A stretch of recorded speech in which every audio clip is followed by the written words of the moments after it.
Hello, mga kamaster, maraming salamat po sa lahat ng tumatangkilik ng Number 1 Supreme Warrior. Paki-follow and subscribe mga master para sa mga susunod pang mga kabanata. Number 1 Supreme Warrior. Kabanata 2221. Hindi sana makapagsalita si Heath ng matuwid sa ngalan ni Frank tulad ng sinabi ni Theo dahil kinasusuklaman ni Heath si Frank. Ang lahat ng ito ay tila nakakatawa kay Jackie. Higit pa rito, naalala niya na hindi nagawang manatiling gising si Heath matapos masugitan ng lalaking nakamaskara.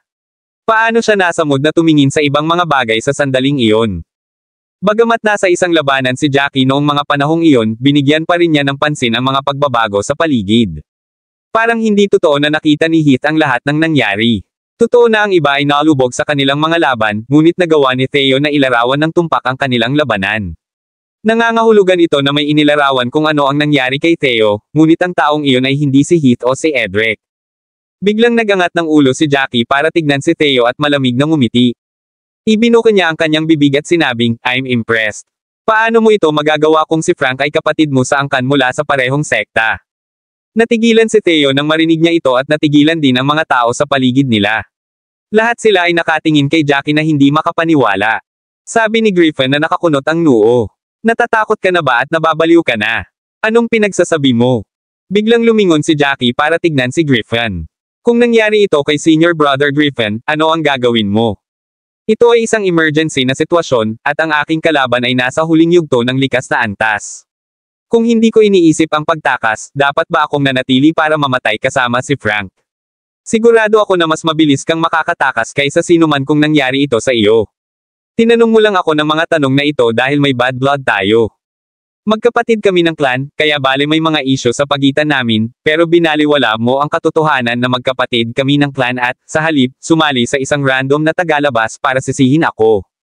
Pumayag ka sa sinabi ng tagalabas nang hindi tinitingnan ng sarili mong mga mata ang nangyari. Anong klase kang mabuting tao sa tingin mo?" Bahagyang nauutal si Griffin nang tumama ang mga tanong ni Jackie, at lumambot ang ekspresyon nito. "Nakatayo lang ako sa gilid ng.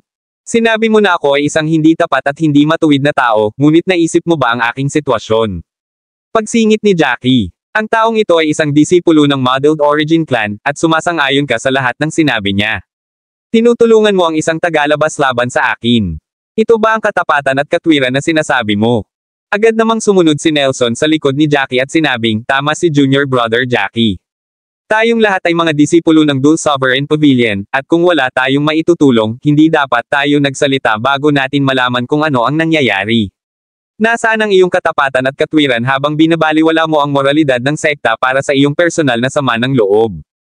Ang magkahalong salita ni na Jackie at Nelson ay naging dahilan ng pamumula ni Griffin ng pulang-pulang kulay habang nakatingin sa kanilang dalawa na may mga ngiping nagngangalit. Sinubukan niyang hanapin ang kanyang dila para makausap niya sila. Gayunpaman, hindi nagbigay ng pagkakataon si Jackie na gawin ito. Bigla siyang lumingon para tignan si Theo. "Tingin mo ba tanga ako?" Ang bawat isa ay masyadong nahuli sa kanilang sariling labanan na walang sino man ang mag-abala na tumingin sa ibang tao. "Sinabi mo na. Sinabi sa iyo ni Senior Brother Heath ang lahat. Gayunpaman, nakita ko siyang sugatan ng husto at nakahandusay sa lupa na nagsusuka ng dugo sa huli. Nagsusumikap pa rin siyang bumawi sa ngayon, kaya sa tingin mo ba nasa mood siyang sabihin sa iyo ang lahat ng iyon?" Kabanata 2222. Napahinto si Jackie pagkatapos niyang sabihin ito. Ibang tao ang nakakita sa buong proseso. Nagbago ang ekspresyon ng mukha ni Theo, at sasagutin na sana niya si Jackie nang hampasin siya ni Jackie. "Ito ang taong nagtangkang pumatay sa atin sa sandaling iyon." Tinuro niya ang direksyon ng lalaking nakamaskara nang matapos siyang magsalita. Ang pinakamatandang nakatatandang kapatid na iyon mula sa Corpse Pavilion na nakamaskara ay nakatayo sa gilid at pinagmamasdan ang buong labanan pagkatapos niyang sugatan si Senior Brother Heath. Siya siguro ang nagsabi sa iyo ng lahat. Parang wake-up call sa lahat ng naruroon ang sinabi ni Jackie. Kahit na si Jackie ay hindi tapat at hindi matuwid, siya ay nasa mas mahinang panig. Ngumisi si Jackie at nagpatuloy, "Ang Corpse Pavilion ang gustong pumatay sa atin, at namatay si Frank sa kamay ng mga disipulo ng Corpse Pavilion. Pinagkakaguluhan mo kami sa halip na akusahan ang Corpse Pavilion. Ito ba ang iyong katapatan at katwiran?" Biglang natauhan ang lahat ng naroon nang marinig nila ang sinabi ni Jackie. Tama si Jackie, ang Corpse Pavilion ang gumawa ng pagpatay, at namatay si Frank sa kamay ng kanilang mga tao. Gayunpaman, kumilos si Theo na parang nakalimutan na niya ito at napunta lamang upang tanungin si Jackie. Halatang binubuli niya ang mahina. Sa sandaling ito, lahat ay bumaling upang akusahan si Theo, at ang mga tingin sa kanilang mga mata ay nagbago nang tumingin sila sa kanya. Sumimangot si Jackie at idinagdag, hindi bale na binubuli mo ang mahihina at sinasadya mo akong guluhin, pero nakikipagtulungan ka sa taong pumatay kay Frank. Si Senior Brother Heath ay lubhang nasugatan sa sandaling iyon na siya ay nasa lupa, patuloy na nagsusuka ng dugo. Paano niya naisip ang mag-focus sa akin? Sa ngayon, nagpapagaling pa rin si Senior Brother Heath, at hindi niya magawang imulat ang kanyang mga mata sa ngayon. Paano siya nasa mood na puntahan ka at sadyang sabihin sa iyo ang lahat? Galit na galit si Theo na nanginginig ang mga kamay.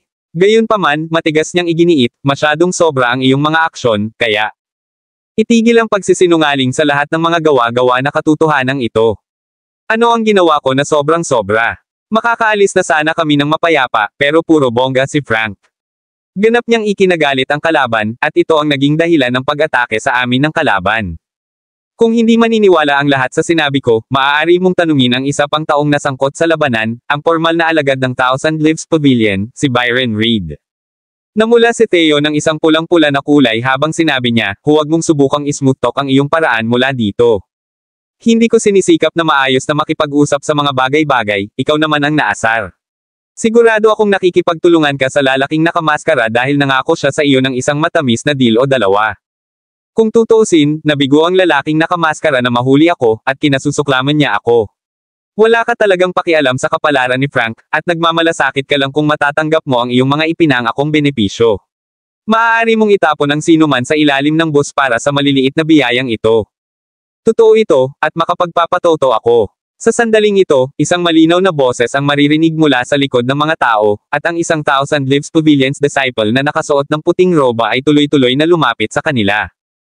Ang taong gumawa ng kanyang paraan patungo sa eksena ay si Byron, at siya ay tila kalmado sa sandaling ito. Gayunpaman, ang mga alon ng galit ay kumikislap sa kanyang mga mata. Malakas niyang ibinalita nang dumating siya sa harap ng lahat, maaari akong magpatotoo para kay Junior Brother Jackie, at lahat ng sinasabi niya ay totoo. Higit pa riyan, ang aking senior brother na si Heath ay nag-aalaga sa kanyang mga sugat mula nang siya ay ilipat dito. Wala siya sa mood na sabihin kahit kanino ang tungkol sa nangyari simula noon. Sa pagpapatotoo ng saksing ito sa ngalan ni Jackie, ang paghatol sa mga bagay ay natural na nakahilig sa kanyang panig. Si Theo, na kanina pa mayabang, ay agad na lumiit na parang binuhusan ng isang mangkok ng malamig na tubig sa kanyang ulo. Gayunpaman, sinubukan pa rin niyang ipagtanggol ang sarili. Junior Kuya Byron, bakit mo kinakampihan si Jackie? Pinatay niya ang aking kapatid na lalaki. Kabanata 2223. Napatingin si Byron kay Theo ng masama. Kinasusuklaman niya ang mga taong nakipagtulungan sa kanilang mga kaaway para sa kakaunting pakinabang. Malamig siyang ngumiti at nagkomento, ang taong nagdidiin sa pagkuha ng hustisya para sa kanyang nakababatang kapatid ay talagang nakikipagtulungan sa tunay na mamamatay tao na pumatay sa kanyang nakababatang kapatid. Isa kang tunay na hindi makatarungan, masamang tao. How dare you mention na may tinutulungan akong iba? Tanungin mo ang sarili mong konsensya tungkol sa iyong mga aksyon. Halos lahat ay napatingin kay Theo na naiinis pagkatapos ng sinabi ni Byron.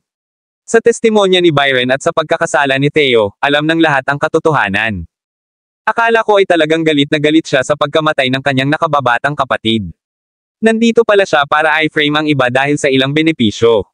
Wala siyang lakas ng loob na magsalita ng kaharap ang tunay na mamamatay tao na pumatay sa kanyang nakababatang kapatid, at nakipagtulungan pa siya sa taong iyon. Nandito siya para i-frame si Jackie dahil sa tingin niya ay madaling i-frame ang isang tao sa intermediate stage ng innate level. Siya ay isang kasuklam-suklam na tao para sa pag-frame ng isang tao. Muntik na akong mahulog sa kanyang mga salita at naisip na si Jackie ay isang masamang tao. Sa sandaling ito, lahat ng nagdududa na boses at mapanlate na tingin ay dumapo kay Theo. Si Theo ay hindi kasing insensitive ni Jackie, at naramdaman niya na ang mga titig mula sa karamihan ay nagsunog ng mga butas sa kanyang katawan. Ang balita tungkol sa pangyayaring ito ay tiyak na babalik sa kanyang angkan, at lahat ay kukutsain siya noon. Iisipin siya ng lahat bilang isang kasuklam-suklam na tao. Galit na galit si Theo na nanginginig ang kanyang mga kamay, at namumula rin ang kanyang mga mata.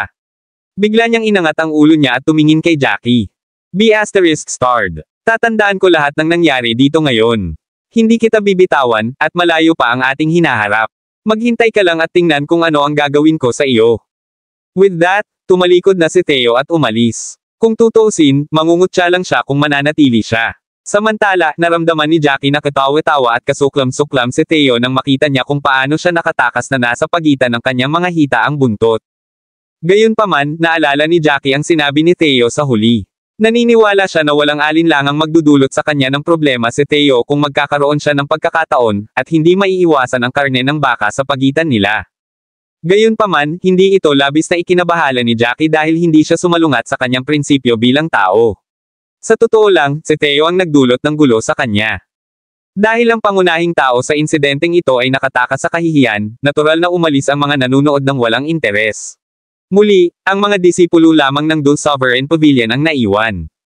Lalong tumindi ang kinang ni Griffin dahil siguradong kasuklam-suklam ang ginawa niya. Tumayo siya sa panig ng mga tagalabas laban sa kanyang mga kapatid na angkan, at hinamak siya ng maraming tao sa kanyang ginawa. Gayunpaman, hindi naramdaman ni Griffin na nagkamali siya. Hindi niya kailanman inisip si Jackie bilang kanyang kapatid na angkan. Lumingon si Jackie at tumingin kay Griffin bago nagsalita sa harap ng lahat ng mga disipulo ng Dulce Sovereign Pavilion. Tatandaan ko ang ginawa mo ngayon, Senior Brother Griffin. Parang pusa ang naging reaksyon ni Griffin na naapakan ang buntot nang marinig ang sinabi ni Jackie. Bakit? May balak ka bang gumanti?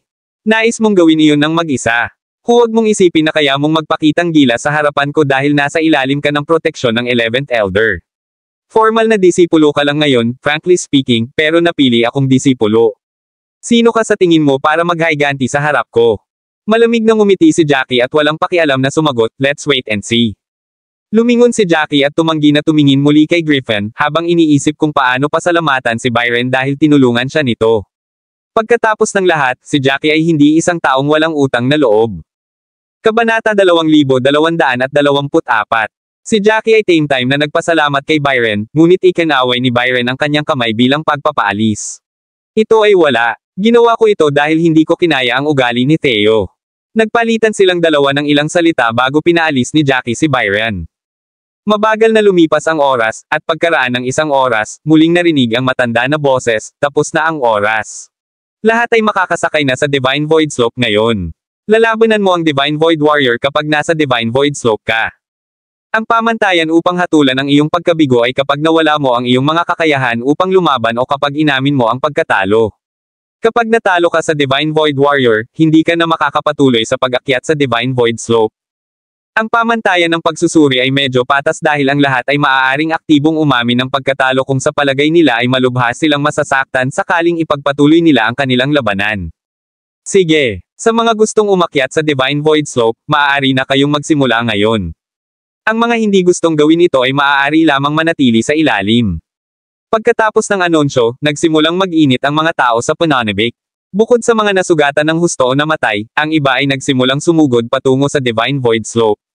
Dahan-dahang naglakad si Jackie at mukhang namamasyal sa garden. Wala siyang balak makipag-away sa mga taong nasa harapan niya. Sa sandaling ito, mas mabilis na umakyat sa Dalles Des ang mga mas malapit sa Divine Void Slope. Ang unang taong tumapak sa Divine Void Slope ay natigilan, at ang kanyang orihinal na mataas na espiritu ay nawala. Pakiramdam niya ay nakulong siya sa paligid at hindi makagalaw. Sa sumunod na segundo, may narinig siyang kaluskos. Agad na pinawi ng eksenang ito ang sigla ng lahat.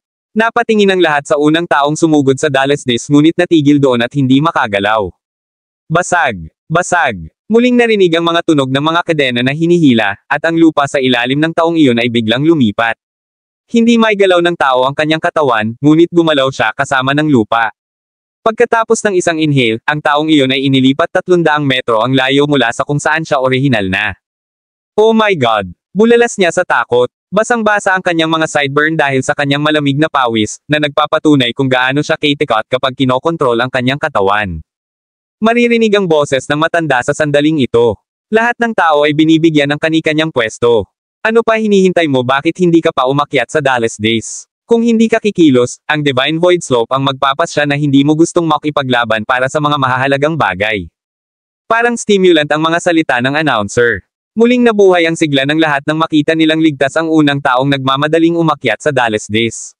Tulad ng mga bubuyog na lumilipad palabas sa kanilang mga pantal, lahat ay nagmamadaling umakyat sa Divine Void Slope. Ang Divine Void Slope ay hindi masikip, kahit na higit sa 100 katao ang umakyat sa Dalles Des.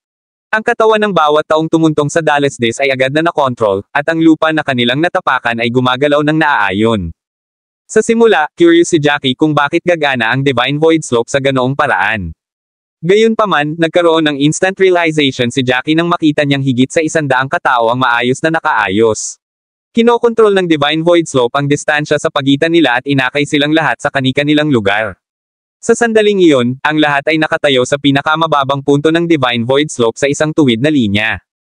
Ginawa ni Jackie ang lahat ng dahan-dahan, ngunit hindi ito dahil gusto niyang gumawa ng isang engranding pasukan. Sa halip, ayaw niyang makasama ang mga taong ito. Nakarating lang siya sa harap ng Divine Void Slope sa sandaling ito. Patungo na sana siya sa Divine Void Slope sa sandaling ito nang marinig niya ang isang madilim na boses na nagsasabing, mas kawili-wili ka kaysa sa naisip ko. Napakaswerte mo hanggang sa puntong ito. Gayunpaman, dapat mong tandaan na ang swerte ay hindi darating sa iyo sa bawat pagkakataon.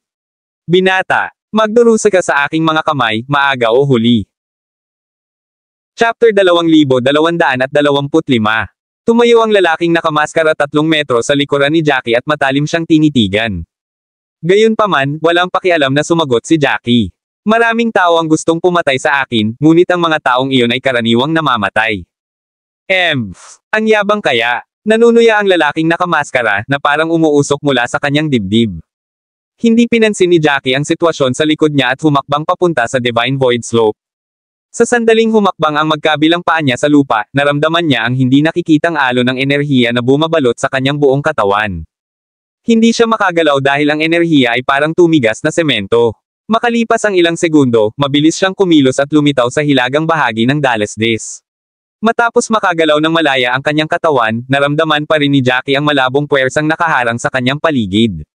Bagamat nakatayo siya sa parehong espasyo gaya ng iba, nasa kanya-kanyang espasyo sila. Siyempre, hindi lang si Jackie ang nakadama nito. Bang! Bang! Ang mga tunog ng nabasag ay narinig mula sa malayo, at nakita ni Jackie ang isang disipulo mula sa Corpse Pavilion na itinaas ang kanyang mace at patuloy na iwinawagayway ito sa espasyong nakapalibot sa kanya.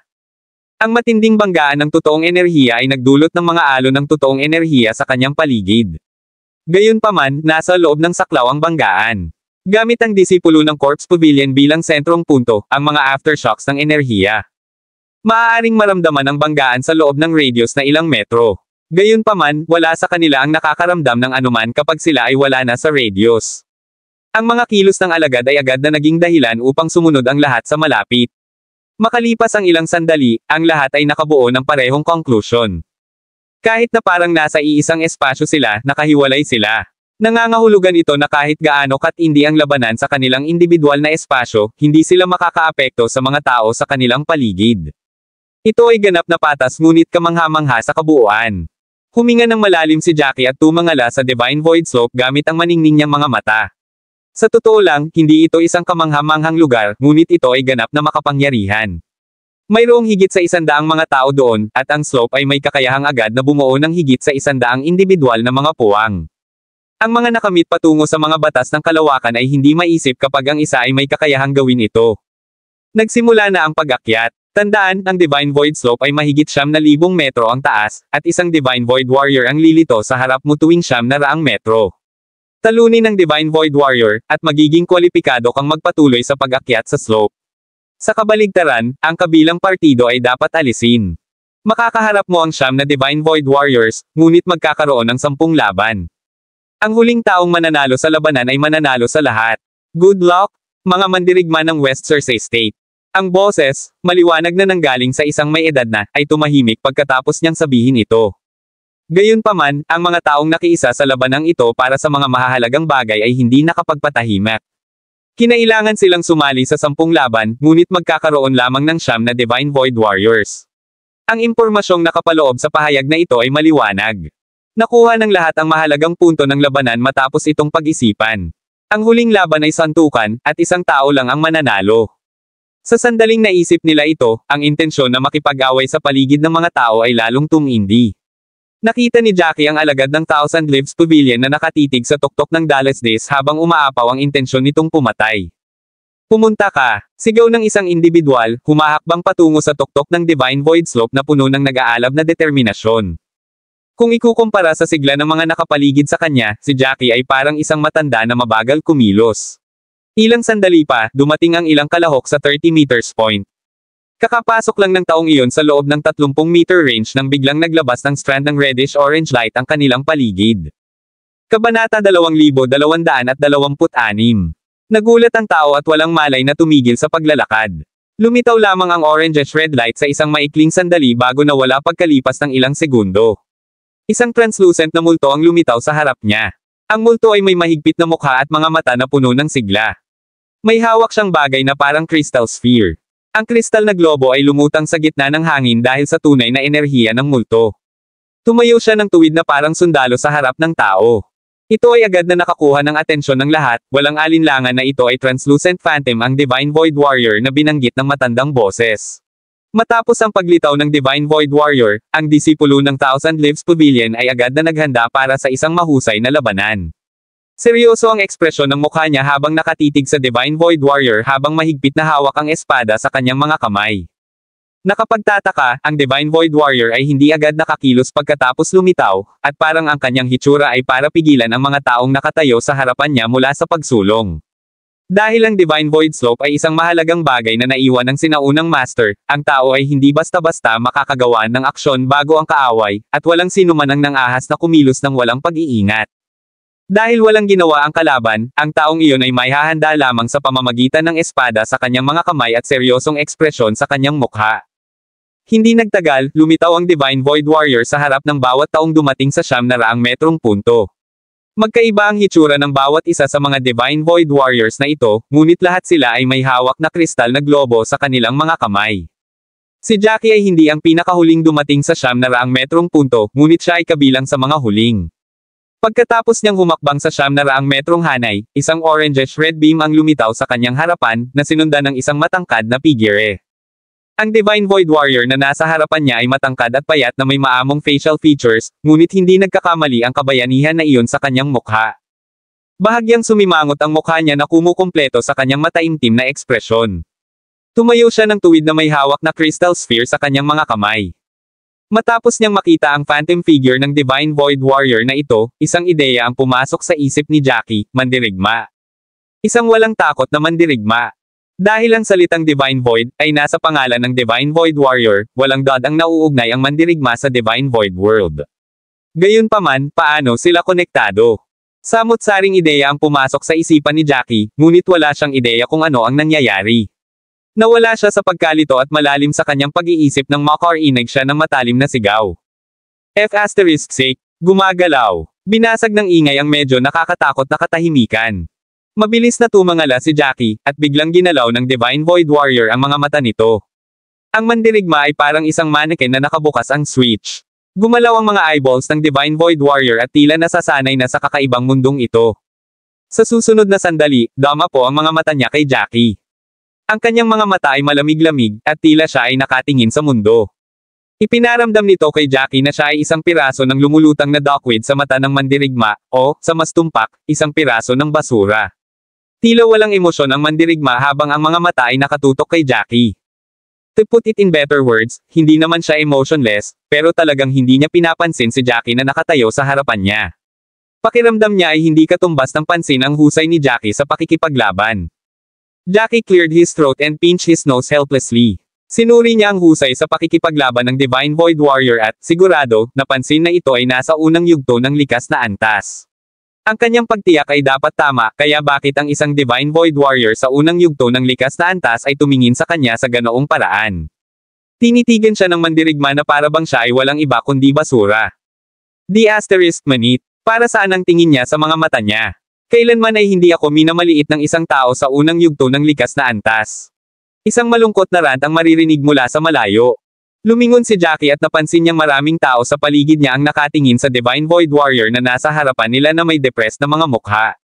Ang bawat Divine Void Warrior ay nakatitig sa mga humahamon sa harap nila ng may paghamak at kamangmangan. Kabanata 2227. Ang mga disipulong ito ay mga taong may pribilehiyo sa kanilang mga sekta at ginugol ang kanilang buhay sa papuri. Hindi pa sila nakaranas ng ganoong paghamak, at ang tingin sa mga mata ng Divine Void Warriors ay lubhang nakapanlulumo para sa kanila. Mukha ba tayong basura? Bakit mo kami tinitingnan ng ganyan? Ikaw ay nasa unang antas lamang ng likas na antas. Nagreklamo ang ilan sa kanila. Ang ilan sa kanilang mga alalahanin ay nawala dahil wala silang dapat ikatakot kapag ang kabilang partido ay may parehong husay sa pakikipaglaban gaya nila. Ang Divine Void Warriors na nakatayo sa harap ng mga disipulong ito ay hindi tumugon. Ang mandirigma ay may parehong tingin sa kanyang mga mata at nagkaroon ng katahimikan, na parang walang narinig ang mandirigma. Pinag-cross ni Jackie ang kanyang mga braso sa kanyang dibdib at pinagmamasdan ang mga nangyayari sa kanyang paligid ng may labis na interes. Ang iba naman ay hindi nakaimik sa kanyang mga kinikilos. Habang nalulunod siya sa sariling pagmamasid, bigla niyang naramdaman na may gumagalaw sa kanyang paligid. Ang Divine Void Warrior na nakatayo sa tapat niya ay biglang itinaas sa ere ang kristal na globo sa kanyang mga kamay. Agad na tinakpan ng maliwanag na liwanag ng 7 kulay ang kanyang paligid. Bago napagtanto ni Jackie ang nangyari, natagpuan niya ang kanyang sarili sa isang malaking prairie. Huminga siya ng malalim, napagtantong siya lang ang nandoon sa kabila ng bakanteng damuhan. Bakit siya nandito? Saan ang lugar na ito? Siya ay, nasaan siya kanina lang? Biglang hindi maalala ni Jackie kung nasaan siya kanina. Pakiramdam niya ay nasa napakalaking prairie na ito mula pa noong una, ngunit hindi niya alam kung paano siya nakarating dito at kung bakit.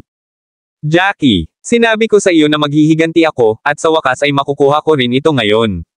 Arbitraryong ngumiti si Theo habang nakatitig kay Jackie. 1 metro ang layo niya kay Jackie, tumatawa sa tuwa. Pakiramdam niya ay malapit na niyang makamit ang lahat ng kanyang mga layunin sa buhay, na ma-enjoy niya ang kanyang buhay sa lalong madaling panahon. Sumimangot si Jackie at walang malay na umatras. Dahil nagsanay siya ng destroying the void, hindi niya namamalayan na may distansya sa pagitan niya at ng kanyang mga kaaway.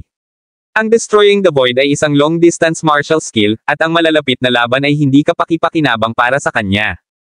Gayunpaman, napansin niyang parang naroot siya sa mismong lugar ng akmang Atreus siya. Anong gusto mo? Ngini siya ni Jackie. Hahaha. Ano sa tingin mo ang plano ko? Sinira mo ako sa harap ng lahat, at ako ay pinarusahan ng aking sekta nang ako ay bumalik. Nakalimutan mo na ba yon? Pahihirapan kita ng husto na sana ay patay ka na. Jackie. Isang madilim na boses ang narinig mula sa kaliwang bahagi ni Jackie. Lumingon siya, only to find that the masked man was already at his left side. Mabangis na nakatingin kay Jackie ang lalaki, na para bang maaari niyang hiwain si Jackie. Huminga ng malalim si Jackie. Kahit gaano pa kalakas ang kanyang pag-iisip, hindi niya mahawakan ang kanyang kalmado. Habang siya ay napailing, isang boses ang lumitaw sa kanyang kanang bahagi. Sino bang mag-aakala na magiging ganito ka ngayon, Junior Kuya Jackie? Ano ang pakiramdam? Masakit ba? Masakit ba? Malapit ng matuklap ang iyong balat. Hindi ito isang bagay na kayang tiisin ng isang normal na tao. Ha. Ang boses ni Griffin ay parang isang langaw na walang humpay na umuugong sa mga tainga ni Jackie. Kabanata 2228. 3 kalaban ang nakapalibot kay Jackie, ang kanilang mga titig ay nag-aapoy sa sama ng loob ngunit sapat na ang saya sa pag-iisip na hiwain si Jackie. Si Jackie ay may masamang dugo sa lahat ng 3 lalaki, at alam niyang kaya nilang putulin ang bawat piraso ng karne sa kanya gamit ang kanilang mga punyal. Gulong-gulo si Jackie sa mga sandaling ito. Alam niya na siya ay nasa matinding panganib, na malapit na siyang pahirapan ng mga kaaway hanggang sa siya ay mamatay. Gusto niyang kumawala, ngunit ang kanyang katawan ay parang nabuhusan ng semento, at hindi siya makagalaw.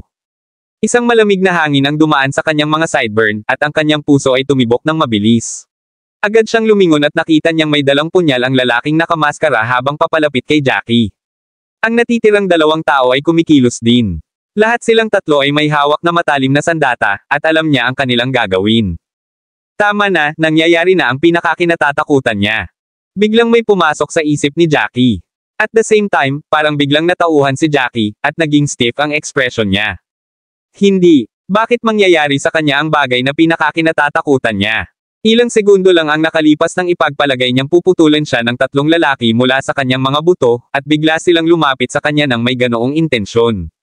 Ang bawat isa sa kanila ay may matalim na sandata sa kanilang mga kamay, masyadong nangangahulugan ng gayong pagkakataon na hindi ito nagkataon lamang. Isa pa, bakit siya nandito? Tila bigla siyang napadpad sa napakalaking prairie na ito. Ganyan ba siya kawalang ingat para mapunta sa isang bitag?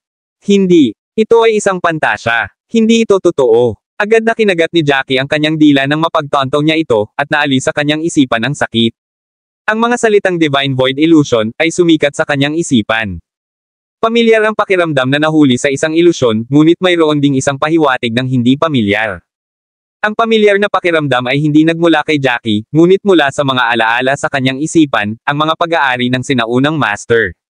Ang Divine Void Illusion ay isang karaniwang ilusyon na pag-atake sa Divine Void World na maaaring sumalakay sa isip ng isang tao at umatake sa biktima batay sa pinakamasamang takot ng tao. Sa sandaling nahulog sila sa hindi maalis na takot, hindi na sila magkakaroon ng malay. Ang banal na walang bisa ilusyon ay isang premium na pulang antas ng martial na kasanayan. Sa tuktok ng iyon, ito ay isa sa mga pinakadakilang kasanayan sa mga nasa premium na antas ng pulang, at malapit ito sa pagiging isang antas ng martial level ng lupa. Si Jackie ay hindi nag-aaksaya ng oras nang mapagtantong niya ito. Ang tatlo ay pinipilit pa rin siya sa pamamagitan ng paggawa ng mga banta, at na-wave na nila ang matalim na kutsilyo patungo sa balat ni Jackie. Tumigil ka! Galit na umungol si Jackie at sinimulan ang pag-activate ng pagsira sa walang bisa. Ang lahat ng 15 mga kaluluwa ng kaluluwa ay nabuo at tulad ng matalim na mga taybak na ipinadala na lumilipad ng sabay. Ang mga taybak ay naglakbay sa katawan ni Jackie at sinira ang lahat ng mga hindi kanais-nais na mga saloobin sa kanyang kamalayan. Clatter! Matapos ang kapangyarihang pag-aari ng banal na walang saysay na ilusyon ay pinasimulan ng pagsira ni Jackie sa walang bisa, nawala ang kapangyarihan mula sa kamalayan ni Jackie at ang nakapalibot na ilusyon ay unti-unting nawala. Ang dakilang prairie ay natunaw sa harap ng kanyang mga mata, at lahat ng tatlong mga kaaway ay nawala tulad ng mga lumilipad na abo. Nang makita ni Jackie ang kanyang paligid ng malinaw ng isang beses, napagtanto niya na nakatayo pa rin siya sa kanyang orihinal na lugar, at ang kristal na globo sa harap niya ay kumikinang sa isang kulay na orangish-red.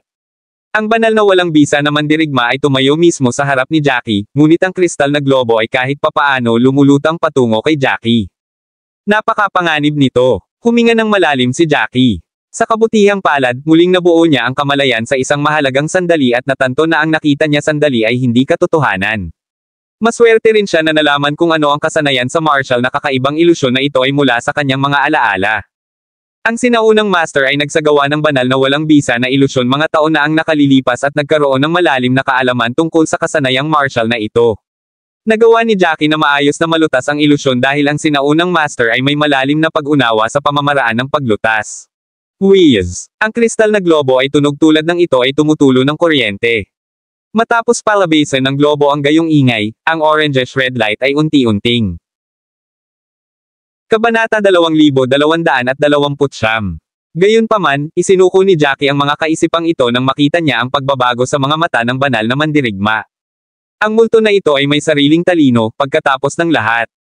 Ito, ay masyadong. Nadama ni Jackie na hindi nababago dahil hindi niya mailalabas ang naramdaman niya. Ano ang mga bagay na ito? Hayaan mo ako. Humihingi ako ng paumanhin. Ito ang aking pagkakamali. Hindi ko na ito muling gagawin. Isang sigaw na nakasisilaw na sigaw ay nagmula sa kanyang kaliwa, at lumingon si Jackie upang tumingin. Napansin niya na halos lahat ay nakatayo pa rin sa kanilang mga lugar, ngunit ang kanilang mga mukha ay lubos na nagpapahayag. Ang sigaw ay nagmula sa isang maputik na alagad ng klan ng pinagmulan. Ang katawan ng alagad ay nakabukas habang ang isang natatakot na ekspresyon ay nakasulat sa buong mukha niya. Tila siya ay humihiling habang ang luha ay dumurog sa kanyang pisngi, basa ang kanyang shirt sa proseso. Ito ay maliwanag na mayroon siya. Matagal na akong umiiyak. Hindi lamang siya ang yumapekto sa ganitong paraan, gayunpaman, dahil ang karamihan sa mga alagad ay nasa parehong sitwasyon nang tumingin si Jackie sa paligid.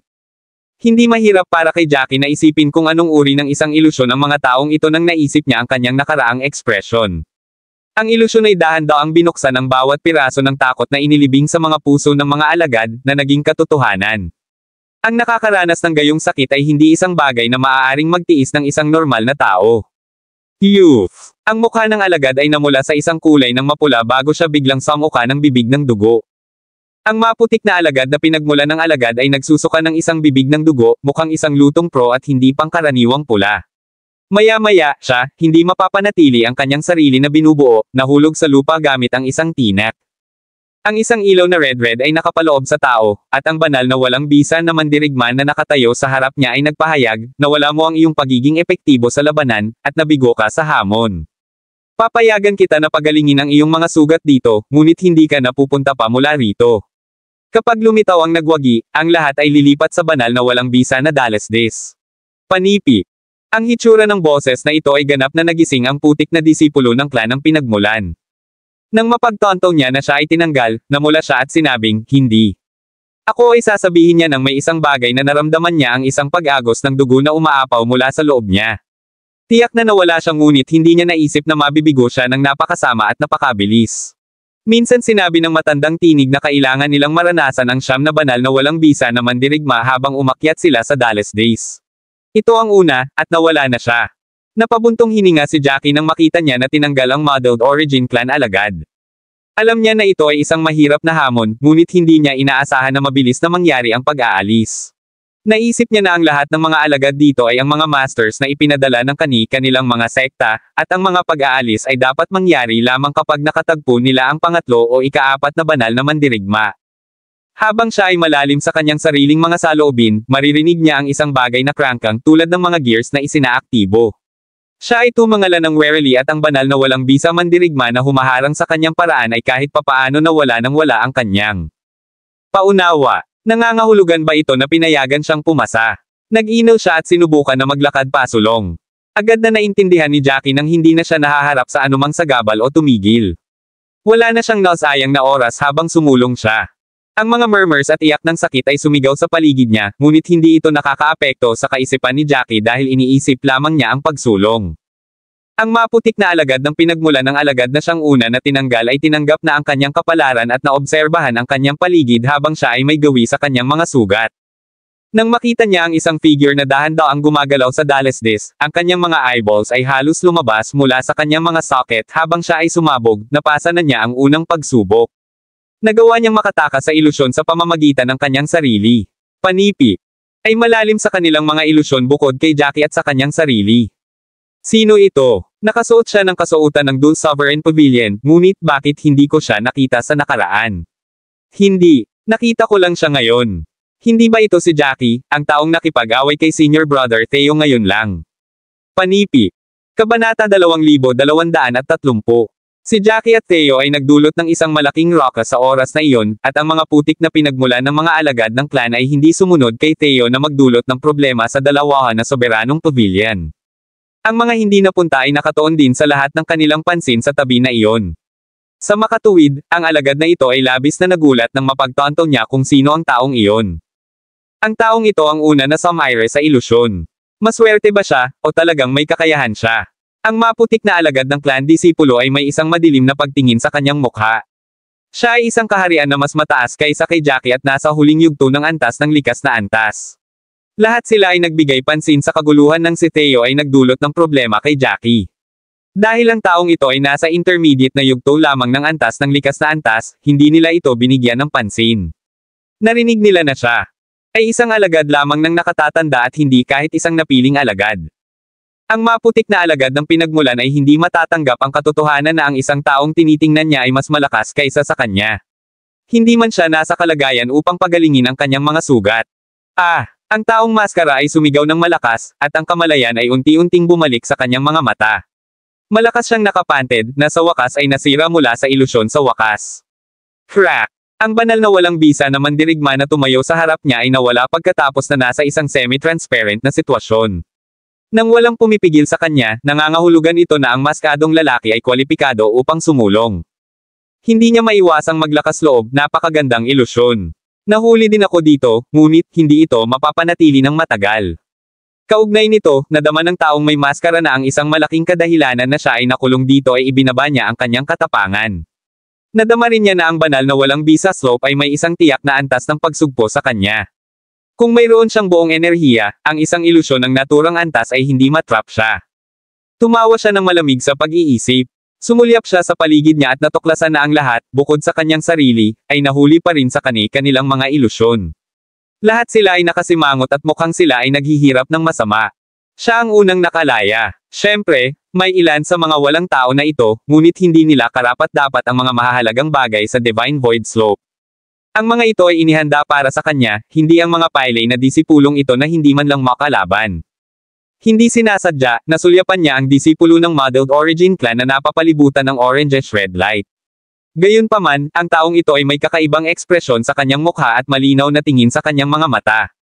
Hindi siya nakulong sa ilusyon, ngunit ang Divine Void Warrior na humaharang sa kanyang harapan ay hindi nawala. Alam ng lalaking nakamaskara na tiyak na naalis ang lalaking ito at nanunuya.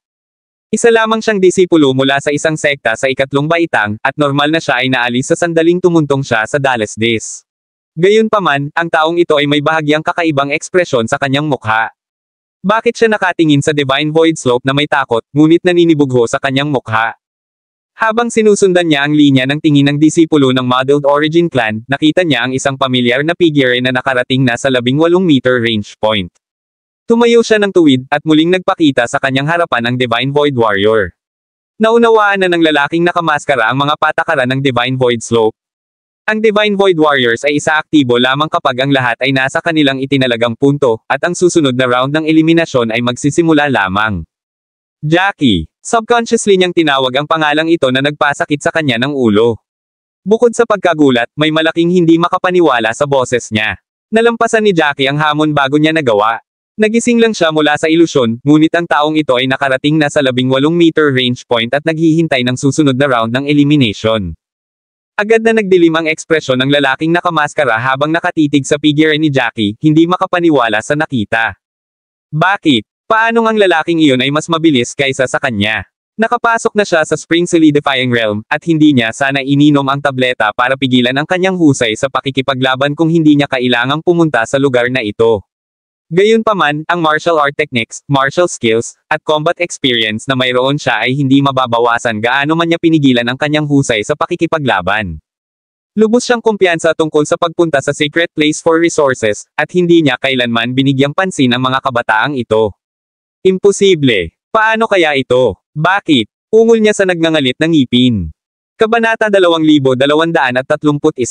Sa sandaling ito, marami sa mga taong nakapaligid sa kanya ay dahan-daang nakalaya mula sa kanilang bilangguan sa isip. Marami sa kanila ang tila natulala at nasa masamang kalagayan ng makaalis sa ilusyon. Pagkatapos ng lahat, ginamit ng Divine Void Illusion ang mga kahinaan ng puso ng tao at ginawa silang makita ang mga bagay na hindi nila gustong harapin. Natakot at nagpasalamat ang mga alagad nang makatakas sila sa ilusyon. Diyos ko! Anong klaseng illusionary skill yan? Domineering na akala ko totoo ang lahat. Muntik na akong matalo. Oo. Pangalawang senior kuya, gising ka na rin. Mas mabilis ka kaysa sa ibang clan brothers. Kung paanong may mga nanalo, mayroon ding mga natalo sa laban. Marami sa kanila ang nabigo at nagsuka ng dugo dahil mahina ang kanilang kaisipan. Ang mga taong ito ay natural na natatakpan ng orangish pulang ilaw at hindi na makagalaw dahil nabigo sila sa hamon.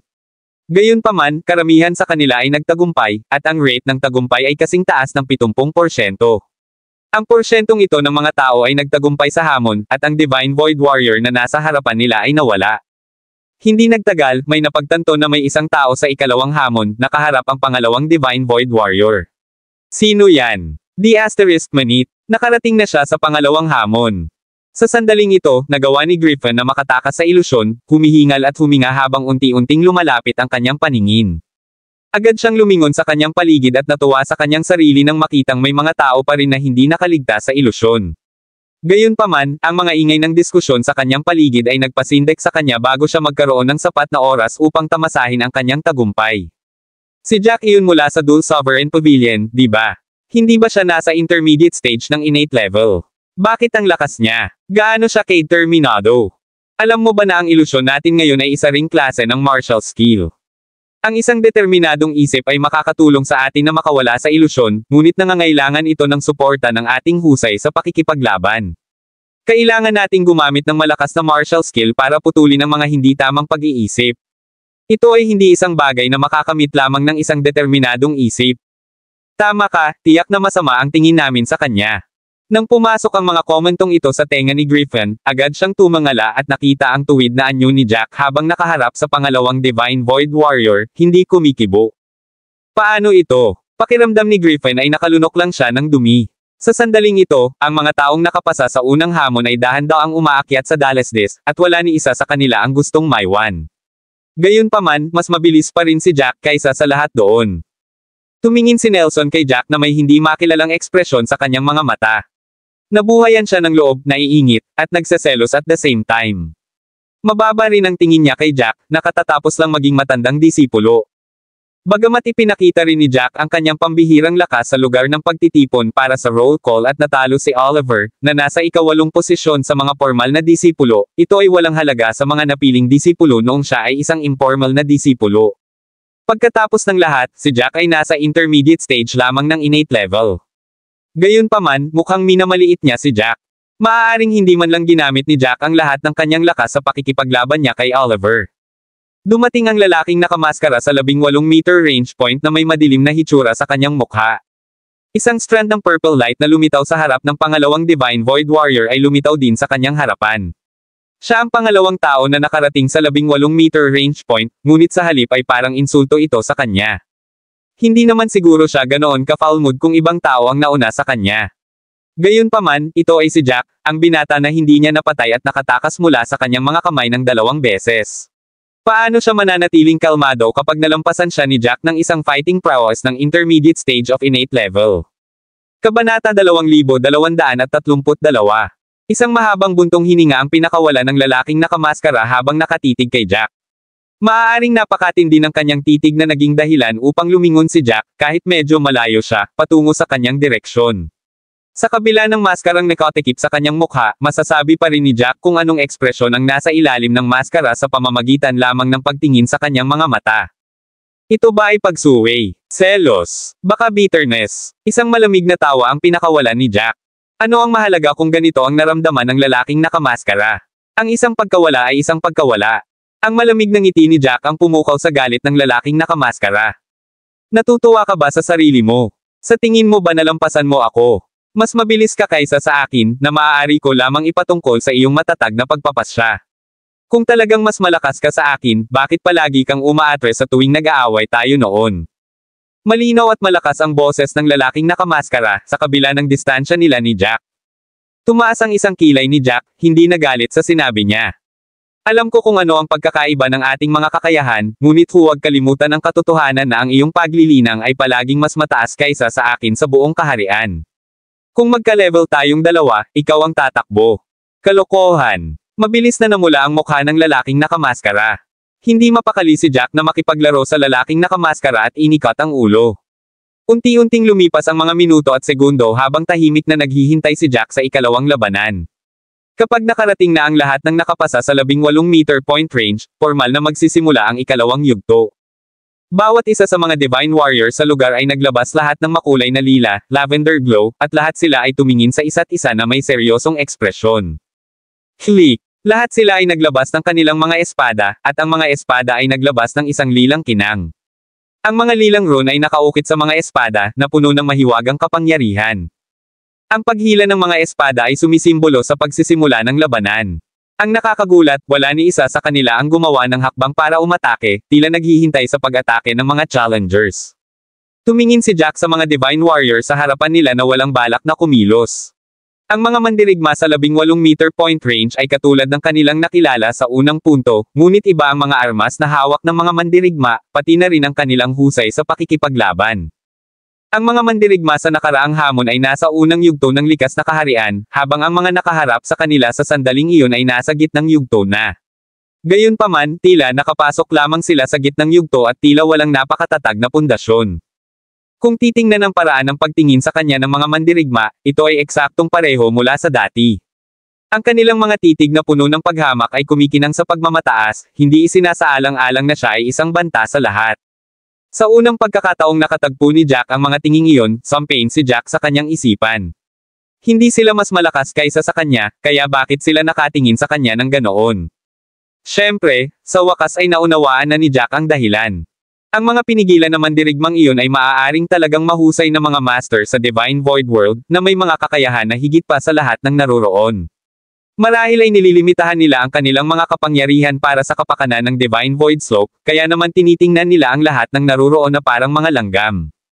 Hindi na ako maghihintay. Tingnan natin kung anong mga trick ang mayroon ka sa oras na ito. Naiinip na sigaw ng isang alagad mula sa Thousand Leaves Pavilion. Pagkatapos ay hinugot niya ang kanyang espada na 1 metro ang haba at sumugod mismo sa mga Divine Warrior sa kanyang harapan. Isang dugong pulang liwanag ang sumilay mula sa espada habang siya ay sumigaw ng malakas, Blood Wave. Isang dagwang aura ang tumakip sa kanyang katawan habang ang espada sa kanyang kamay ay parang nabunot mula sa impyerno. Naglalaman ito ng isang alon ng pagpatay na layunin at pagkauhaw sa dugo habang hinahampas niya mismo ang Divine Warrior na nasa harapan niya. Nasa middle stage ka lang ng innate realm. Ipakita mo sa akin kung ano ang mayroon ka. Sigaw ng lalaki habang umaatake. Kabanata 2233. Halos lahat ng tao ay nakatuon sa lalaking iyon.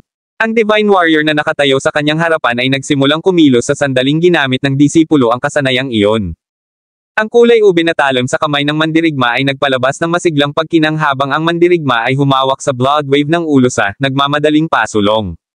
Sa sandaling iyon, gayunpaman, isang kaluskos ang narinig habang ang lilang aura na nasa Divine Warrior ay kumikinang ng napakasigla kaya napapikit ang lahat. Ang banal na mandirigma ay nalubog sa lilang liwanag. Ang lilang liwanag ay nawala sa susunod na segundo, ngunit isang nakakagulat na eksena ang sumalubong sa lahat. Ang Divine Warrior ay nahati sa dalawang magkaparehong Divine Warrior. Pareho nilang hawak ang kanilang mga lilang espada at hinarap ang pag-atake ng disipulo mula sa Thousand Leaves Pavilion. Isa pang ilusyonaryong sining. Isa itong multo sa pagkakataong ito. Gulat na sigaw ng ilang alagad. Ganoon din ang naisip ng alagad mula sa Thousand Leaves Pavilion. Kumunat ang kilay ng disipulo at tinitigan ang Divine Warrior na nahati sa dalawa bago malamig na ngumuso, hindi mo ako maloloko. Ang kanyang 1 metrong haba na talon ay nagbago ng direksyon, na humahampas pakanan sa Divine Warrior sa kaliwa. Isang napakalaking pagsabog ang umalangaw sa buong venue, at ang purple na ilaw ay sumalubong sa madugong aura, na nagbuga ng masakit na matalas na kaluskos. Ang lilang liwanag ay hindi kapani-pani walang nagniningning, ngunit hindi pa rin ito nagawang hawakan ang agos ng dugo ng napakatagal. Sa ilalim ng malakas na ingay, nilamon ng aura ng dugo ang kulay ube na liwanag, at ang talon ay tumalsik patungo sa Divine Warrior. Magandang bagay. Nakuha niya agad ito. Lahat ng mga nanunood ay nagpalakpakan para sa alagad mula sa Thousand Leaves Pavilion. Kapag nahaharap sa mga ilusyon na pamamaraan, ang paghahanap ng totoong katawan ang susi sa tagumpay. Hanggat nahanap ng isang tao ang gumagamit ng mga diskarte, ang pag-atake ay sasalungat at ang kalaban ay nasa dulo ng kanilang talino. Ang dahilan kung bakit mabilis niyang nalaman ang totoong katawan ay dahil sa kanyang hindi kapani-pani walang kahangahangang paningin, at agad niyang nakikita ang malaking pagbabago ng enerhiya sa mga katawan. Doble ang enerhiya ng nasa kaliwa kaysa sa nasa kanan. Tumawa ng malakas ang Thousand Leaves Pavilion Disciple. Nanalo siya. Ang ikalawang yugto ay walang pawis para sa kanya, pagkatapos ng lahat. Kahit na sa kanyang sariling sekta, siya ay isa lamang na maaaring magpakita ng kaunti sa mga panloob na disipulo. Pagdating sa lahat ng mga master sa Secret Place for Resources, hindi siya kahanga-hanga. Pakiramdam niya ay naging sentro siya ng atensyon noong araw na iyon. Sa kabila ng katotohanan na ginamit niya ang lahat ng kanyang lakas, nagawa pa rin niyang talunin ang kanyang kalaban sa isang suntok. Kung ang katotohanan ay kumalat sa kanyang sekta, matatanggap niya ang atensyon ng mga matatanda, at ang kanyang paglaki ay uunahin. Sa pag-iisip tungkol doon, natatawa siya habang ipinapaikot ang totoong enerhiya sa buong katawan at sinasaksak mismo sa kanyang kalaban. Sa sandaling iyon, ang Divine Warrior ay hindi pa nakakabawi ng kanyang lakas at wala ng paraan upang lumaban. Ang tunog ng isang talon na tumutusok sa laman ay maririnig habang ang banal na mandirigma ay tinusok mismo sa puso, at bigla siyang nawala ang lahat ng kanyang kakayahang lumaban. Tuwang-tuwa ang alagad ng Thousand Leaves Pavilion. Nanalo siya. Ito ay kakaiba, ito ay madali. Hindi siya gumastos ng maraming lakas. Ang unang yugto ay napakahirap, kaya naisip niya na ang ikalawang yugto ay magiging napakahirap. Hindi niya inaasahan na magiging ganito kadali. Nagsimula na ring ihanda ng mga tao ang kanilang sarili sa pag-atake nang mapansin nila na ang hamon ay isang simoy lamang. Kung ito ay magiging napakasimple, matapang na ito kaagad ay parang perpektong bagay. Gayunpaman, sa sandaling iyon, nakarating sa kanilang mga tainga ang nalilitong boses ni Nelson, bakit hindi pa rin nawawala ang ilusyon. Nagsalubong ang mga kilay niya. Sa sandaling iyon, napansin ng karamihan ang isang bagay na mali. Batay sa mga normal na sitwasyon, pagkatapos makitungo sa tunay na katawan, ang mga ilusyon ay susunod at mawawala. Ang mga ilusyon ay sinadya para lituhin ang mga kalaban at hindi kailanman nagtataglay ng anumang kakayahan sa pakikipaglaban sa kanilang sarili. Gayunpaman, tila hindi ito ang kaso sa sandaling iyon. Ang tunay na katawan sa kaliwa ay nawalan na ng lahat ng kakayahang lumaban, ngunit ang katawan sa kanan ay aktibo pa rin gaya ng dati. Tila hindi man lang naapektuhan, lalo na sa pagmumukhang malapit na itong mawala. Kabanata 2234. Bago naayos ang pagkalito ng mga disipulo, napansin ng karamihan na ang banal na mandirigma na tinusok ay biglang naging mga spot ng lilang liwanag, na mabilis na hinihigop ng banal na mandirigma sa kanan. Dahil sa eksenang iyon ay napabuntong hininga ang lahat. Hindi totoong katawan ang nabutas kanina. Isang Divine Warrior na lang ang natitira sa harap ng Thousand Leaves Pavilion na disipulo. Nanlaki ang mga mata ng disipulo habang hindi makapaniwalang nakatingin sa Divine Warrior. Noon niya napagtanto na nagkamali siya ng hula, pero huli na ang lahat. Ang espada ng Divine Warrior ay nasa harapan na ng disipulo. Narinig ng lahat na may tinutusok. Dahil hindi maprotektahan ang sarili, ang disipulo mula sa Thousand Leaves Pavilion ay tinamo ng malaking sugat ng talim ng Divine Warrior. Ito ay isang malalim na sugat na umaabot mula sa kaliwang balikat hanggang sa kanang baywang. Ang disipulo ng Thousand Leaves Pavilion ay dumura ng isang subo ng dugo at agad na bumagsak sa lupa. Ang pinsalang natamo niya mula sa slash na iyon ay nagbigay sa kanya ng walang lakas na natitira upang lumaban. Nabahira ng dugo ang kanyang kamisete, at ang mga disipulo mula sa Thousand Leaves Pavilion na mas palakaibigan sa kanya ay sumigaw ng malakas, "Hughes! Ayos ka lang ba?" Sa sandaling iyon, wala nang lakas si Hughes na tumugon man lang sa galit na sigaw ng mga kapwa niya disipulo. Matapos gawin ng Divine Warrior ang lahat ng iyon, naglakad siya pabalik sa kanyang orihinal na posisyon. Isang lilang liwanag ang lumabas sa kanyang katawan at tinaakpan ang disipulong iyon mula sa Thousand Leaves Pavilion. Ang pagiging napapaligiran ng lilang liwanag na iyon ay nangangahulugan na siya ay naalis na walang pag-asang umaban. Marami ang nanginginig habang pinagmamasdan ang eksena, hindi inaasahan na ang mga mesa ay magiging mabilis. Akala nila ay sigurado na ang tagumpay ng disipulo, ngunit walang sino man ang umasa na ang katawan na kanyang tinusok ay hindi ang tunay na katawan ng banal na mandirigma. Ang mga naroroon, na ang mga kasanayan ay nasa antas ng taong nabigo, ay naging halatang nag-aalala. Nakita ng lahat ang nangyari, kasing liwanag ng araw. Sa pag-iisip ng mga bagay-bagay, tumayo sila ng walang gaanong kalamangan kung haharapin nila ang mga banal na mandirigma. Gayunpaman, may ilang nagsabing, masyadong mainitin ang ulo ng taong iyon, sumugod na lang siya bago gumawa ng kahit ano. Gusto niya ang spotlight sa sarili niya. Ang dahilan kung bakit siya natalo ng husto ay hindi niya alam kung anong kakayahan ang mayroon ng kalaban. Ngayong alam na natin, ang galaw na iyon ay wala. As long as we get to find his true body, hindi tayo haantong sa ganyan. Tama ka. Kung ang lalaking iyon kanina ay tinusok ang Divine Warrior sa kanan, wala sa mga ito ang mangyayari. Sa tingin mo, paano niya hinusgahan kung aling katawan ang tunay mula sa dalawang Divine Warrior na iyon kanina? Simple lang yan. Siyempre, ito ay sa pamamagitan ng pagbabago-bago ng enerhiya. Iyan ang pinakapangunahing paraan upang sabihin. Gayunpaman, ang paggamit ng ganoong karaniwang pamamaraan laban sa mga Divine Warrior ay hindi gagana. Ang kailangan lang nating gawin ay gawin ang kabaligtaran. Sa kanya bilang halimbawa sa atin, hindi tayo magiging katulad niya. Nakatayo lang si Jack sa gilid, tahimik na nakikinig sa lahat. Sa kanilang palitan, medyo payapa ang kapaligiran. Sa pagkakataong iyon, bigla niyang naramdaman na parang tinatitigan siya, at hindi lang ng isang tao. Lumingon si Jack sa paligid upang tumingin ng medyo walang magawa. Napansin niya ang lalaking nakamaskara na nakatitig sa kanya na may mapanuksong ekspresyon at singkit na mga mata. Alam na alam ni Jack kung ano ang ibig sabihin ng ekspresyon ng lalaking iyon. Gusto ng lalaking nakamaskara na ipakita ang kanyang kakayahan para makabawi sa pagkawala niya kay Jack. Hindi lang ang lalaking nakamaskara, gayunpaman, pati sina Griffin at Theo ay nakatingin sa kanya ng parehong ekspresyon. Nagtagumpay siya sa lahat at siya ang unang nakaabot sa 18 meter point range. Ang iba sa kanila ay tiyak na hindi papayag na aminin ang pagkatalo ng madali. Marahil ay iisipin nila na dapat ay nagkaroon sila ng resultang iyon, at si Jack ay maswerte lamang sa halip na magkaroon ng mga kapani-pani walang kakayahan. Bitter sila na parang hindi karapat-dapat si Jack sa posisyon. Kabanata 2235. Ito ay isang hindi kapani-pani walang pagkakataon para sa mga disipulo na patunayan kung gaano sila kalakas kaysa kay Jack. Si Jack naman ay hindi man lang naabala sa kanilang mga petty thoughts, nakatalikod at hindi pinansin. Gayunpaman, inisip ito ni Griffin bilang isang pagpapakita ng kaba mula kay Jack, kaya malamig ng inisyon ni Griffin. Tiyak na hindi ka naniniwala na ang mga resulta na nakuha mo kanina ay nangangahulugan na ang iyong mga kasanayan ay nang ibabaw sa lahat ng iba dito, hindi ba?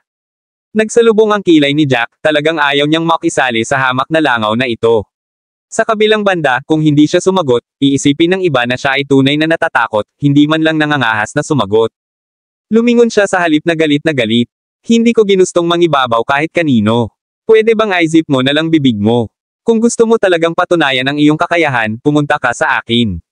Bakit ka nagsasayang ng oras sa kalokohan? Namumula sa galit ang mukha ni Griffin habang nakaturo kay Jack. Napakagaling. Ipapatikim ko sa iyo kung gaano kalaki ang gap ng ating mga kakayahan. Sa sandaling sinabi niya iyon, isang kalabog ang narinig sa kanilang paligid. Isang disipulo mula sa Modeled Origin Clan ang binugbog at dumura ng dugo sa sahig. Ang disipulo ay ang pangalawang tao na gumawa ng isang hakbang. Matapos silang bigyan ng halimbawa ng unang disipulo, hindi niya napigilan ang kanyang sarili na maging pangalawang paksa sa pagsusulit. Sa pagkakataong ito, ginawa niya ang kabaligtaran ng ginawa ng Thousand Leaves Pavilion na disipulo at inatake ang katawan ng may mas mahinang pagbabago-bago ng enerhiya. Nako, mali ang napili niya. Matapos wasakin ang mas mahinang Divine Warrior sa kanan, nangyari ang parehong bagay tulad ng dati. Ang Divine Warrior sa kanan ay naging mga spot ng purple light at hinihigop ng mandirigma sa kaliwa. Matapos masipsip ang lilang liwanag, ang lakas ng mandirigma ay tumaas ng husto, at ang kanyang bilis ay tumaas din ng ilang beses. Nagdulot siya ng matinding pinsala sa disipulo mula sa Modeled Origin Clan sa isang suntok lang, ang pinsalang malapit sa kung ano ang ginawa sa tao noon. Nagulat iyon sa lahat ng naroroon. Maging si Griffin, na kanina pa nagyayabang, ay napakunot ang noo, hindi alam kung ano ang sasabihin. Ang pag-atake sa Divine Warrior na may mas malakas na pagbabago-bago ng enerhiya ay ang maling pagpili, ngunit ang pag-atake sa isa na may mahinang pagbabago-bago ng enerhiya ay ang maling pagpili din. Ang tunay na katawan ba ng banal na mandirigma ay natukoy ng random, kung gayon. Lahat ng naruroon ay natulala on the spot sa sandaling iyon. Gayunpaman, kahit na nabigla, mayroon pa ring gustong tumalon at lumaban. Ang ilang mga tao ay likas lamang na naiinip, at nauwi sila sa pag-atake ng paisa-isa. Ang mga resulta ay naging sanhi ng pagsimangot ng lahat. Kahit na anong katawan ang inatake, hindi ito ang tunay na katawan ng Divine Warrior. Parang mga multo ang mga Divine Warrior. Siyempre, may mga natalo sa Divine Warrior sa huli. Kung tutuusin, kakaunti ang mga mahuhusay na individual na naruroon. Habang nakatingin ang lalaking nakamaskara sa mga umatake, nagpakawala siya ng malamig na singhot ng pang-aalipusta. Tumalikod ang lalaking nakamaskara at hinarap ang Divine Warrior na nasa harapan niya.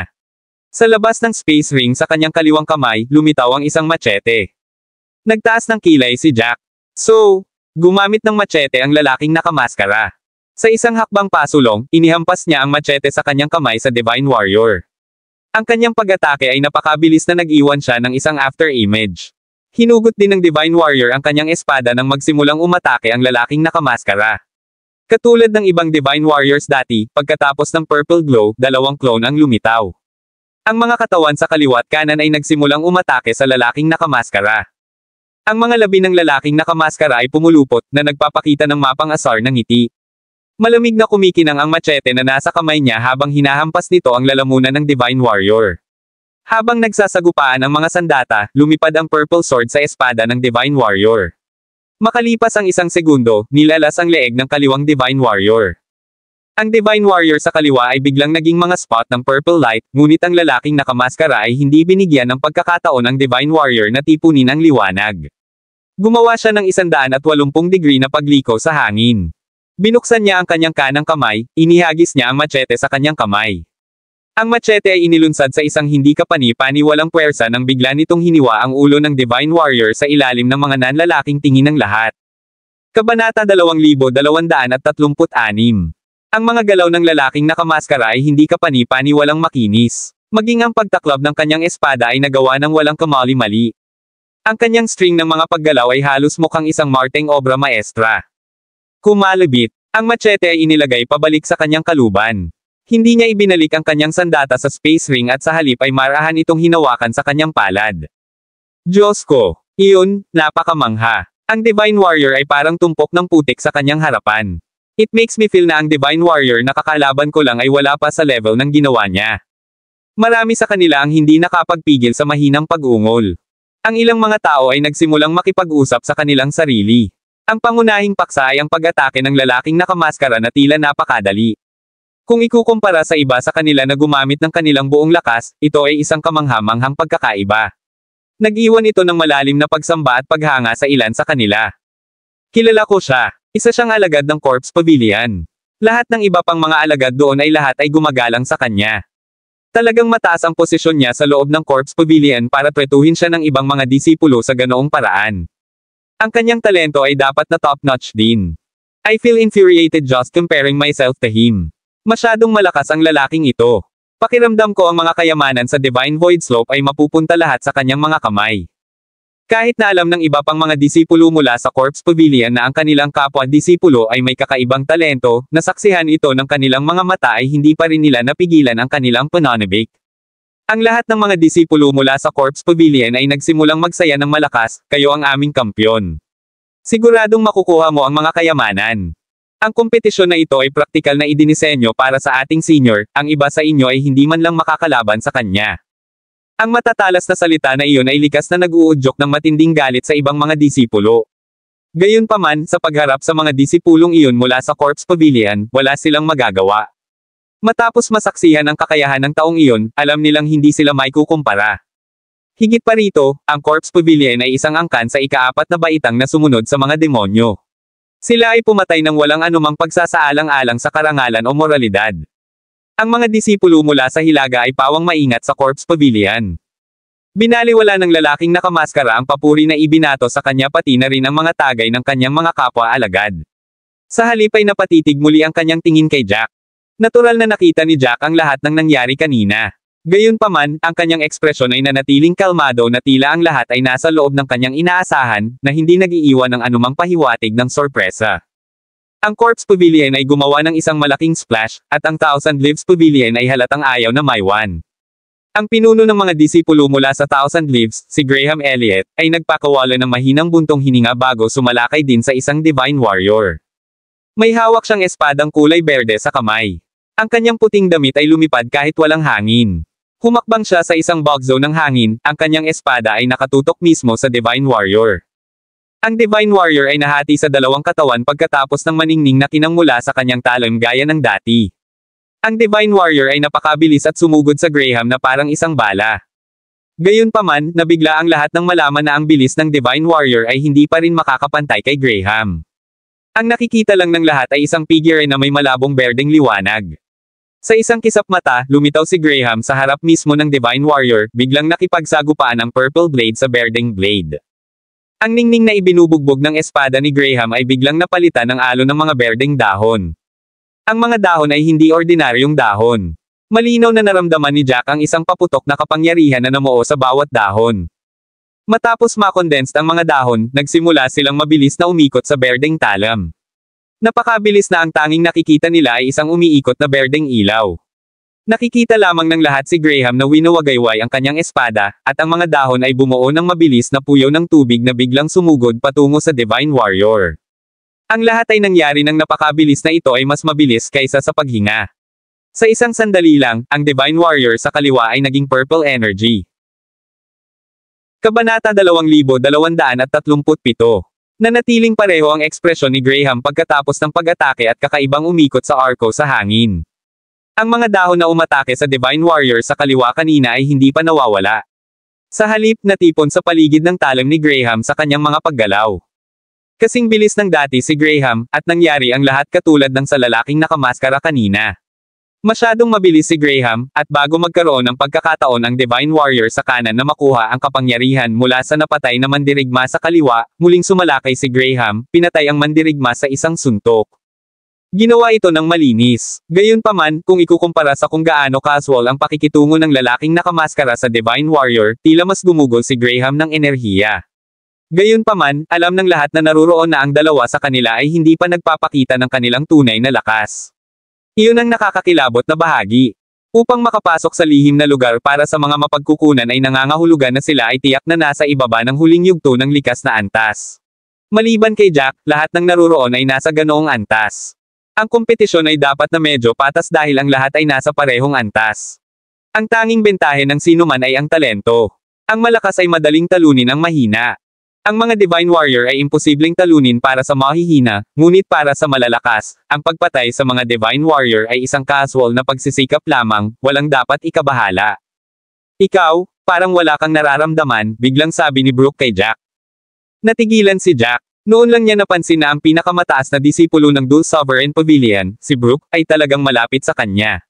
Isang tao lang ang namagitan sa kanila. Buong oras na pinagmamasdan ni Brooke si Jack at naramdaman niyang masyadong kalmado si Jack na tila nagpapalabas lang siya ng palabas. Isang mahinang chuckle ang pinakawalan ni Jack, bakit may mararamdaman ako? Kung sila ay malakas, kung gayon sila ay malakas. Napangisi ang mga labi ni Brooke. Surprise mo talaga ako. Hindi alam ni Jack kung paano sasagutin iyon, kaya itikom na lamang niya ang kanyang bibig.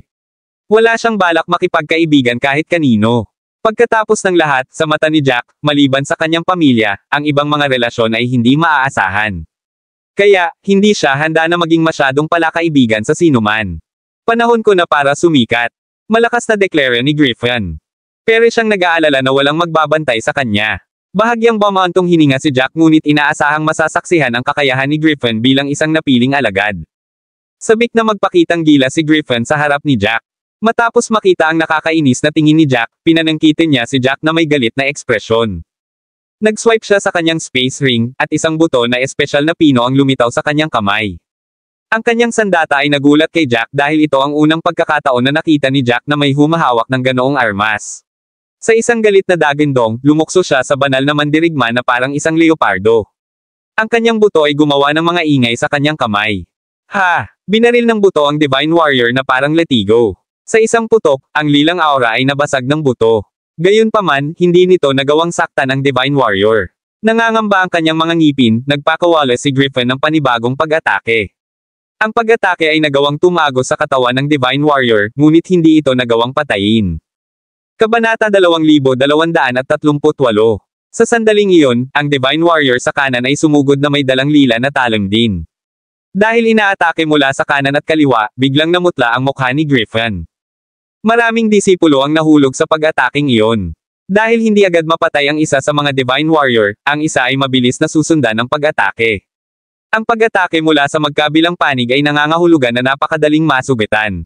Gayunpaman, si Griffin ay isa pa ring napiling disipulo pagkatapos ng lahat.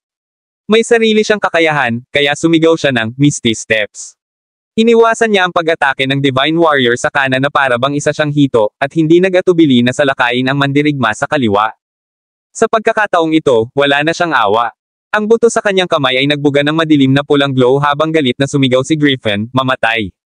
Ang buto pagkatapos ay tinusok at sinaksak ang katawan ng Divine Warrior ng marahas. Matapos tumunog ang isang putok, ang Divine Warrior ay naging mga batik ng lilang liwanag. Iyon ang pinakamatinding sandali. Hindi niya maaaring pahintulutan ang Divine Warrior sa kanan na sumipsip ng mga lilang ilaw. Kung hindi, ang kapangyarihan ng banal na mandirigma ay tataas ng husto. Sa huli, doble ang pressure na haharapin niya, na isang bagay na hindi niya mapapayagan. Bang bang bang! Patuloy ang pag-atake ni Griffin. Ang bawat talo ng kanyang mga buto ay bumagsak ng marahas sa banal na mandirigma sa kanan. Ang katawan ng banal na mandirigma ay nagsimulang magmukhang higit at mas malinaw mula sa mga pag-atake. Nang malapit ng sumanib ang lilang liwanag mula sa kaliwa sa Divine Warrior sa kanan, hindi na nakahawak ang mandirigma at sumabog ng malakas. Matapos makita ang Divine Warrior sa kanan ay naging mga purple spots din ng liwanag, hindi napigilan ni Griffin ang kanyang sarili na huminga ng malakas. Nanalo siya. Gayunpaman, hindi ito ganoon kadali. Para sa kapakanan ng mga hamon na kasunod, hindi pinakawalan ni Griffin ang lahat ng kanyang kapangyarihan, pinapanatili ang kanyang tunay na enerhiya. Gayunpaman, nagamit niya ang humigit kumulang 80 hanggang 70% ng kanyang kapangyarihan upang matiyak ang tagumpay na ito. Ito ay isang bagay na hindi inaasahan ni Griffin. Sa pag-iisip tungkol doon, hindi niya maiwasang tumingin pa sa Divine Void Slope. Pagtingin sa itaas, ang slope ay natatakpan ng manipis na patong ng ambon. Ang Dallas Dish ay hindi masyadong matarik, ngunit dahil sa 300 talampakan ang distansya, nagbigay ito ng impresyon sa lahat na ito ay tumatagos sa mga ulap. Napalunok si Griffin ng laway na may maasim na tingin sa mukha. Naisip niya na sa simula ay makakamit niya ang maraming mga gantimpala, na maipapakita niya ang kanyang mga kakayahan at makabalik sa kanyang angkan nang nakataas ang kanyang ulo. Gayunpaman, tila kahit na ang mga Divine Warrior sa ikalawang yugto ay napakahirap ng talunin. Sa pag-iisip tungkol sa mga hamon na naghihintay sa kanya, hindi niya namamalayan na kinagat niya ang kanyang mga labi, at isang ayaw na tingin ang lumitaw sa kanyang mga mata. Sa pagkakataong iyon ay parang may naisip siya. Inangat niya ang ulo niya para tingnan si Jack na nakatayo sa di kalayuan. Ang nakita lang niya ay si Jack na nakatingin sa harapan na may parehong kalmadong tingin na para bang walang interes kay Jack ang laban niya kanina. Nagdulot iyon ng mas matinding galit kay Griffin. Alam talaga ng brat kung paano siya asarin. Si Jack ay may walang pakialam na ekspresyon na para bang ang mga banal na mandirigma ay madaling pakitunguhan. Hingal na hingal si Griffin habang dahan-daang inaayos ang kanyang katawan. Nakatuon kay Jack, puno ng puot ang mga mata nito. Sa sandaling iyon, sinisimulan na ng iba ang kanilang pag-atake sa mga Divine Warrior. Ang mga dumaan ay nagsimulang umakyat hanggang sa susunod na 30 talampakan ang layo. Maging si Theo ay natapos na ang kanyang laban.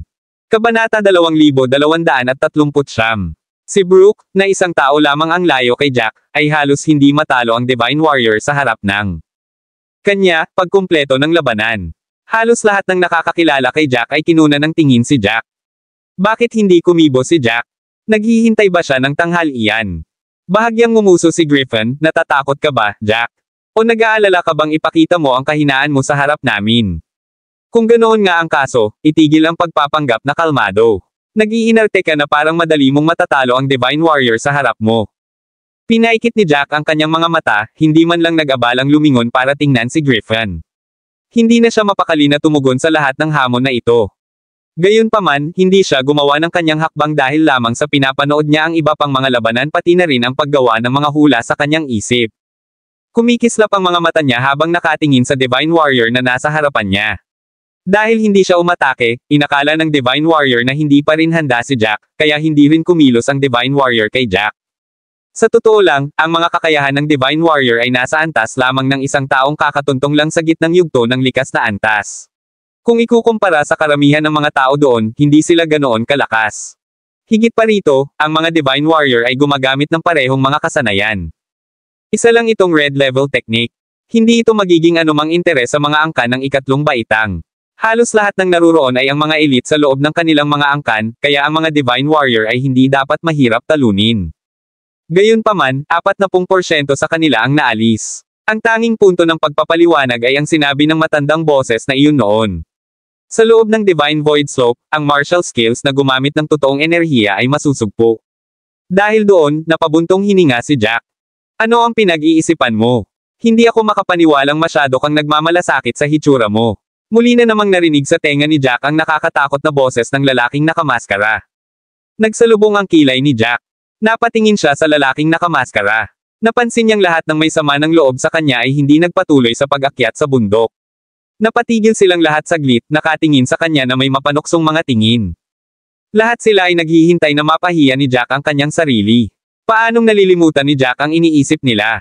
Siya ay nagpakawala ng isang maliit na tawa at nagsimulang bumuo ng mga selyo gamit ang kanyang mga kamay. Nagsimulang mag-ipon ang makapal na aura sa kanyang palad.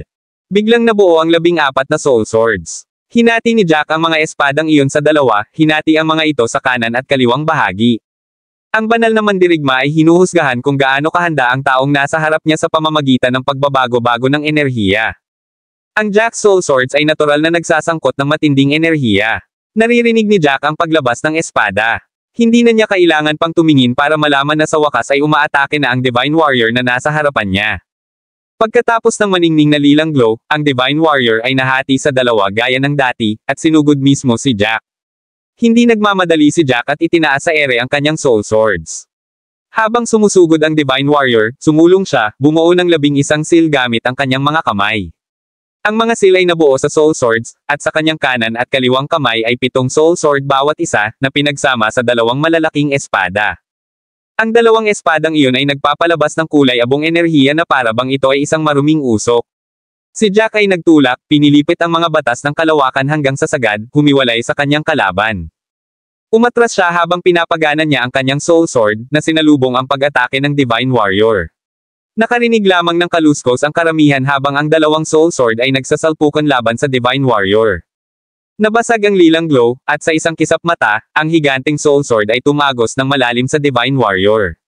Sa 2 pagklik, ang mga Divine Warrior ay nagkalat sa hangin. Kabanata 2240. Ang lahat ay nangyari sa isang kisap mata. Hindi ito mas mabagal kaysa kay Graham at sa lalaking nakamaskara. Nanlaki ang mga mata ng mga nakakita sa laban ni Jack. Masyadong mabilis na pinatay ni Jack ang mga Divine Warrior. Ito ay mas malaki kaysa sa karaniwang disipulo. Ang makalaban sa 2 pinakamalakas na tao ay naging dahilan ng paglaki ng bibig ng ilan sa kanila sa gulat. Ang brat na ito ang unang dumating sa ikalawang yugto. Naaalala ko na siya ang may pinakamabilis na bilis. Siya ang unang nakatakas sa mga ilusyon. Hindi ako makapaniwala na talagang tumutugma ang kanyang kakayahan sa determinasyon sa kanyang puso. Hindi yun ang pinakamahalagang punto. Tingnan mo ang kanyang husay sa pakikipaglaban. Siya ay nasa gitnang yugto lamang ng likas na antas. Talagang mas malakas siya kaysa sa lahat ng late stage na likas na antas ng mga disipulo dito, at hindi lamang ng kaunti. Sa lahat ng naroroon, ang nakamaskarang disipulo mula sa Corpse Pavilion at si Graham, ang pinuno ng mga estudyante ng Thousand Lives Pavilion ang talagang makakalaban niya. Tingnan mo kung ano ang suot ng lalaking ito, dapat ay galing siya sa Dul Sovereign Pavilion.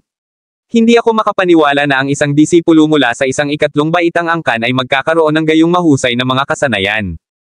Si Griffin ay parang nakalunok ng langaw habang nakatitig kay Jack. Bahagyang nakaawang ang kanyang bibig, hindi makapaniwala sa kanyang nakita. Kung ikukumpara sa kung gaano kahirap ang kanyang pinagdaanan upang manalo, si Jack ay nagkaroon ng isang hindi kapani-pani walang nakaka-relax na oras. Isang hakbang lang at isang atake lang ang kailangan para talunin ni Jack ang Divine Warrior na siguradong hindi mahina sa kanyang paningin. Nasaksihan na niya noon ang laban ni Jack kay Oliver. Sa panahong iyon, tiyak na hindi ipinakita ni Jack ang antas ng kasanayang ito na nangangahulugang itinago ni Jack ang kanyang mga kakayahan. Habang iniisip niya iyon, mas lalo siyang nadidismaya. Tumanggi siyang aminin na mas malakas si Jack kaysa sa kanya. Gayunpaman, ang katotohanan ay malupit. Kung ikukumpara ang kanilang dalawang laban, naunawaan niya ang pagkakaiba nilang dalawa nang walang sino mang kailangang magsabi sa kanya ng anuman. Bakit? Bakit napakalakas ng lalaking ito? Nasa middle stage lang siya ng innate level. Tiningnan ni Nelson si Jack ng may interes at galit. Gusto niya talagang bigyan ng ilang salita ng papuri si Jack, ngunit pakiramdam niya ay sasabotahin niya si Jack kung bubuksan niya ang kanyang bibig sa sandaling iyon, kaya nanatiling tikom ang bibig ni Nelson. Ang taong may pinakamasamang hitsura sa kanyang mukha na naruroon ay ang lalaking nakamaskara. Gayunpaman, ang lalaking nakamaskara ay iba sa mga regular na disipulo. Ang kanyang mga mata ay hindi kapani-pani walang mabisyo at agad na nasabi na ang labanan ni Jack ay ibang-iba sa kanya. Ang tanging bagay na hindi matukoy ng lalaking nakamaskara ay ang eksaktong dahilan ng pagkakaibang iyon sa sandaling iyon. Siguradong sinira nito ang mga plano ng lalaking nakamaskara na panlilibak kay Jack pagkatapos ng kanyang pakikipaglaban para ilabas ang kanyang mga pagkabigo. Pagkatapos ay makakahanap siya ng pagkakataon na makitungo kay Jack sa hinaharap at mahukay ang sekreto sa likod kung paano nakatakas si Jack sa Cliff of Sorrows, ngunit ngayon ay tila kailangan niyang i-abort ang kanyang plano. Hindi naman naabala si Jack sa pagtingin ng iba sa kanya. Binaliwala pa ni Jack ang papuri na pinaulanan siya ni Brooke at naglakad na lamang patungo sa ikatlong yugto. Habang tinatahak niya ang lugar na may 70 talampakan, hindi niya maiwasang lumingon upang tingnan kung saan siya umakyat. Pagtingin niya sa ibaba, nakita niyang hindi bababa sa kalahati sa kanila ang naiwan sa una at ikalawang yugto. Naisip niya na ang mga eliminasyon ay magsisimula lamang sa ikatlong yugto. Gayunpaman, higit sa kalahati sa kanila ay naalis na bago ang ikatlong yugto. Kitang-kita kung gaano kahirap ang mga hamon. Nang makarating ang lahat sa lugar, formal na nagsimula ang ikatlong hamon. Sa pagkakataong ito, nakaharap din nila ang mga Divine Warriors. Gayunpaman, ang mga Divine Warriors sa harap nila ay nasa gitnang yugto na ng likas na antas. Sa pagkakataong ito, walang nang-ahas na sumugod. Kung tutuusin, mula sa dalawang nakaraang karanasan, makikita nila na kung sino ang gumawa ng unang hakbang ay magderones ng kasawian. Walang nakakaalam kung ano ang gagawin ng ikatlong banal na mandirigma. Habang tumatakbo ang mga imahinasyon ng lahat, bigla nilang narinig ang tugtog ng mga kampana sa kanilang mga tainga.